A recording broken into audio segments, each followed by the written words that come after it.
Hi అండి, అందరికీ నమస్కారము. ఈరోజు మనం ముగ్గులతో పాటుగా మరో కొత్త విషయాన్ని తెలుసుకోబోతున్నాము. అదేంటంటే కర్మల నుండి విముక్తి ఎలా లభిస్తుంది ఇప్పుడు తెలుసుకుందాము. ఏ కర్మకి ఏ ఫలితం ఉంటుందో ఆ పరమాత్మకే తెలుసు. మనం చేసిన కర్మ ఫలితాన్ని అనుభవించడానికి కారణం దాని విశిష్టతను మన అంతరాత్మ గ్రహించడానికే. ఒకరిని బాధిస్తే తిరిగి మనకి బాధ కలిగి ఎంత బాధ అనుభవించాల్సి ఉంటుందో తెలుసుకోవడం ద్వారా మన అంతరాత్మ తిరిగి అలాంటి దుష్కర్మని చేయకూడదని నేర్చుకోవడం కోసం కర్మ ఫలితాన్ని అనుభవిస్తాం మనం. ఇలా ప్రతి జన్మలో గతంలో చేసిన వివిధ కర్మల నుండి ఫలితాన్ని అనుభవిస్తూ వాటి నుండి పాఠాలు నేర్చుకుంటూ ఓ జన్మ నుండి మరో జన్మకు జీవాత్మ ఎదుగుతూ అంచెలంచెలుగా ఆధ్యాత్మికంగా ఎదిగి చివరకు పరిశుద్ధ ఆత్మ అవడమే ముక్తి. మనకు ఏ కష్టం వచ్చినా దానికి బాధ్యులుగా మనుషులు లేదా పరిస్థితులు కనిపించినా అది నిజం కాదని, వారు కేవలం మనం పూర్వం చేసిన దుష్కర్మ ఫలితాలను అనుభవించడానికే కారణాలు మాత్రమేనని గ్రహించి ఫలితాన్ని నిశ్శబ్దంగా స్వీకరించడమే మంచిది. బయటకి చెడు కర్మలాగా కనిపించినా ఒక్కోసారి అది భావనను బట్టి సుకర్మ కావచ్చు. మనిషికి కర్మ చేయడానికి వెనుకగల భావనను బట్టి అతనికి ఆ కర్మ తాలూకు ఫలితం లభిస్తుంది. అందుకే మన భావనలన్నింటినీ గ్రహించే పరమాత్మకి భావగ్రాహి అని ఋషులు పేరు పెట్టారు. దుష్కర్మలు ఎలా ఉంటాయో ఇప్పుడు చూద్దాం. నివారించని ఇతరుల దుష్కర్మ కూడా కర్మబంధమే. అంటే మనం చేసే చెడు కర్మలే కాదు, మనం నివారించగల స్థితిలో ఉండి నివారించని దుష్టుల చర్యలు కూడా అన్నమాట. అప్పుడు ఆ దుష్టులతో పాటు మనము ఆ కర్మఫలాన్ని పొందవలసి ఉంటుంది. దుష్టులతో చేసే సహవాసం వల్ల ఎలాంటి కర్మ వస్తుందో చూద్దాం.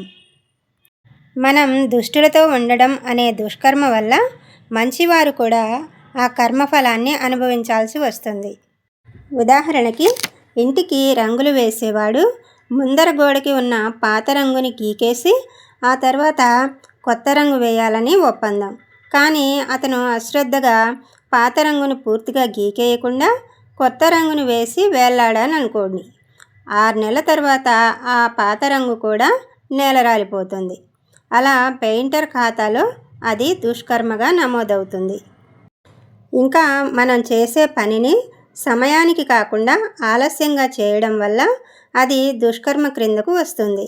మరింకా సరైన సమాచారం ఇవ్వకపోవడం, వనరులు, నిధులు, అధికార దుర్వినియోగం, శ్రమకు తగిన ఫలితం ఇవ్వకపోవడం, కువిమర్శలు చేయడం కూడా దుష్కర్మలే. దుష్కర్మల ఫలితం వల్ల మానసికంగా కానీ శారీరకంగా కానీ వేదన అనుభవిస్తాం. శారీరకంగా ఫలితాన్ని అనుభవించడానికి రోగంతో బాధపడడం జరుగుతుంది. దుష్కర్మను అంచనా వేయవచ్చు. ఏ అవయవంతో దుష్కర్మ చేస్తే ఆ అవయవం రోగగ్రస్తం అవుతుంది, లేదా ఎదుటివారిలో ఏ అవయవాన్ని మనం కష్టపెడితే ఆ అవయవానికి రోగం వస్తుంది.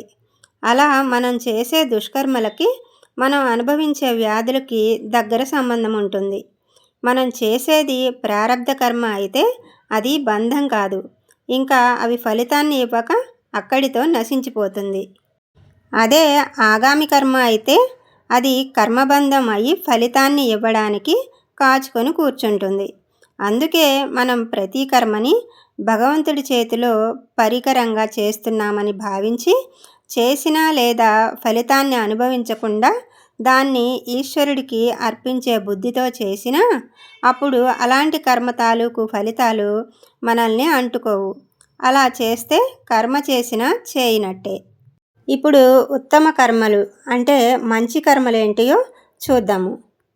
రోగాలతో బాధపడే వారికి అవి మానడానికి మందులు ఇవ్వడం, దుస్థితిలో ఉన్న వాళ్ళని ఆదుకోవడం, తీర్థయాత్ర ప్రజలకు అన్నపానాదులు ఇచ్చి ఆశ్రయం కల్పించడం, బంధువులు లేని అనాథ ప్రేతలకు దహనక్రియ జరపడం, దుఃఖాల పాలైన వారికి ఆ దుఃఖాల నుండి ఉద్ధరించే ఉపాయం ఆలోచించి చెప్పడం, ఓర్పు కలిగి ఉండడం.